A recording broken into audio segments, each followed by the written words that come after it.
Hi ಗುರು, ನಾನು ನಿಮ್ಮ ಹೊಸಪೇಟೆ ಹುಡುಗ ಮಾತಾಡ್ತಿರೋದು. ಏನಪ್ಪಾ ಅಂದರೆ ಮರಿಯಮ್ಮನ ಹಳ್ಳಿ ಊರಿಗೆ ಬಂದಿದ್ದೀನಿ. ಉದ್ದಿನ ಶಾಲೆ ಹತ್ರ ಇರೋ ಈ ನಾಗರಾಜ್ ಅವರಿಗೆ ಕಣ್ಣು ಕಾಣಲ್ಲ.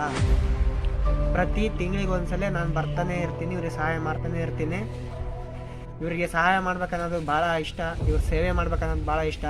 ಆ ಗವಿಸಿದ್ದೇಶ್ವರ ಮತ್ತು ಹಲವಾರು ಏನು ಹೆಸರುಗಳು ಮಾಡಿದಾರಲ್ಲ, ಸಿದ್ಧಗಂಗಾ, ಅವ್ರು ಕೂಡ ಇವರಿಗೆ ಆಶೀರ್ವಾದ ಸಿಗಲಿ, ಇವರಿಗೆ ಕಣ್ದೃಷ್ಟಿ ಜಲ್ದಿ ಬರಲಿ ಅಂತ ಹೇಳ್ತಾ ಇವರಿಗೆ ಸಹಾಯ ಮಾಡ್ಬೇಕಂದ್ರೆ ಭಾಳ ಇಷ್ಟ.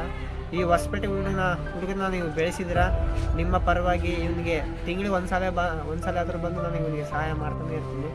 ಪಾಪ ಇವನಿಗೆ ಕಣ್ಣೋಗಿದ್ದು 8ನೇ ಕ್ಲಾಸಲ್ಲಿ, ಇವನು SSLC ವಿದ್ಯಾಭ್ಯಾಸ ಮುಗಿಸಿದ್ದು ಅಲ್ಲಿಗೆ ಲಾಸ್ಟ್ ಆಯಿತು ಜೀವನ. ನೋಡಿ ಹಿಂದೆ ಕಾಣ್ತಾ ಇದೆಯಲ್ಲ ಅವ್ರ ಮನೆ, ಇದು ಪರವಾಗಿಲ್ಲ. ಇನ್ಮೇಲೆ ನಾನು ಬಂದಿದ್ದೀನಿ, ನಾನೇ ನೋಡ್ಕೊತೀನಿ. ಎಲ್ಲ ನಿಮ್ಮ ಆಶೀರ್ವಾದ. ಹೊಸಪೇಟೆ ಹುಡುಗ.